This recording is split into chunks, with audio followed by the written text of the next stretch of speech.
Sua igreja tem dono.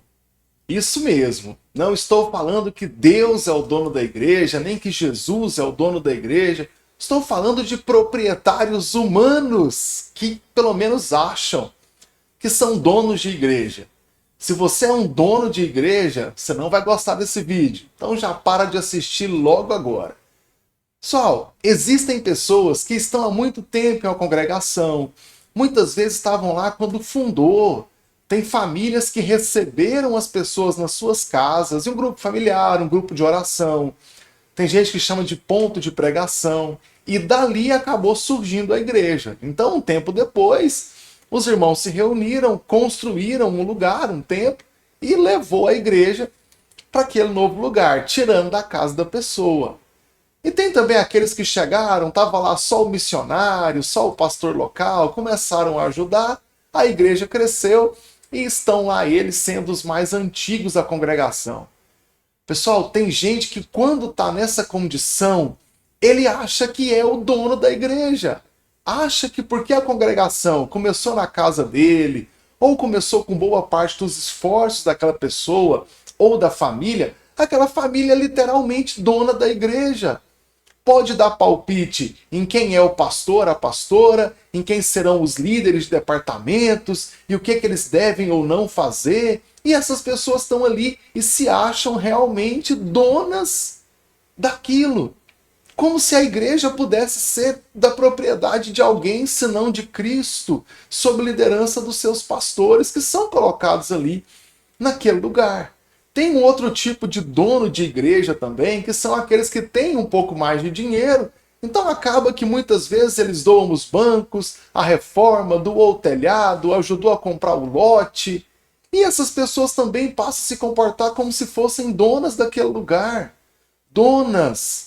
Eu já convivi com famílias assim, muito ricas, e que boa parte da contribuição da igreja, ali mais da metade do total de dinheiro que entrava na igreja, vinha de uma só família. Essa família queria dar palpite em quem tocava ou não no louvor, quem pregava, que dia que tem culto, quem são os líderes de departamento. Ameaçavam mudar de igreja, logo levariam a contribuição que eles trazem mensalmente, dando um prejuízo financeiro para a igreja, e usava isso para ameaçar a liderança. Gente, tem gente que acha que é dona da igreja porque está lá há muito tempo. Outros acham que são donos da igreja porque dão mais dinheiro do que os outros. E tem um terceiro tipo de dono de igreja, são vários, mas eu quero comentar só 3 agora. Que são quando os pastores acham que aquela igreja local é uma propriedade particular deles. Em geral, é aquele pastor que faz tudo sozinho. Pastora, os filhos do pastor fazem tudo sozinhos. Eu já tive em igreja assim.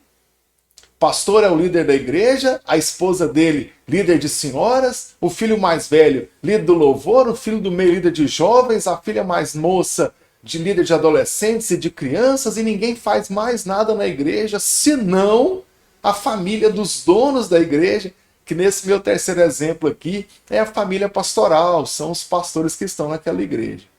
Calma, uma ressalva aqui quanto aos pastores. Muitas vezes você é enviado pastor para uma igreja de uma congregação muito pequena, que não tem muitas pessoas, acaba que a família do pastor se torna ali os principais obreiros.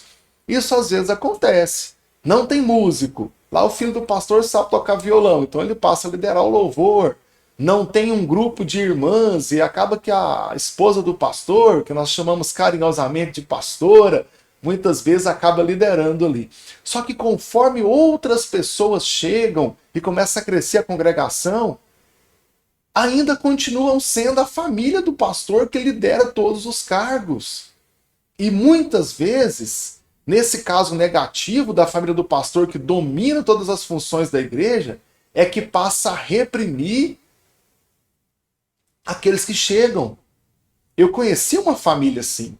O filho do pastor acha que canta e sabe fazer 3 notas no violão. Pronto, ele é o líder do louvor. Todo músico que chega, que tem mais competência técnica do que o filho do pastor, é taxado na mesma hora, no mesmo dia, de rebelde, de não espiritual, e só serve o filho do pastor. Quando chega alguém que tem uma incompetência musical maior do que a do filho do pastor, esse serve. Eu estive por alguns anos numa igreja dessas e eu nunca vi alguém ter oportunidade para cantar na igreja que tivesse mais afinação ou mais qualidade técnica de música, né, de violão, do que o filho do pastor. Pessoal, isso é um problema grave na igreja. Por quê? Temos que servir uns aos outros e não ser servido pela igreja. Amigão, não é porque começou na sua casa a igreja, não é porque você trabalhou muito para aquela congregação que você é dono dela e agora pode dar palpite e agora se acha maior do que os outros. Meu irmão, se você dá muito dinheiro para a igreja, dê graças a Deus pelo privilégio de você ter uma boa renda para cuidar da sua família, comprar as coisas que você gosta e ainda conseguir contribuir com a igreja sem que isso falte na sua casa. Porque muitas pessoas, para trazer o seu dízimo, a sua oferta, muitas vezes abrem mão, por exemplo, de uma sobremesa num almoço de domingo. Porque ou você compra sobremesa especial para a família, ou você leva o seu dízimo. E muitas pessoas entendem que esse dízimo agrada a Deus de algum modo e levam.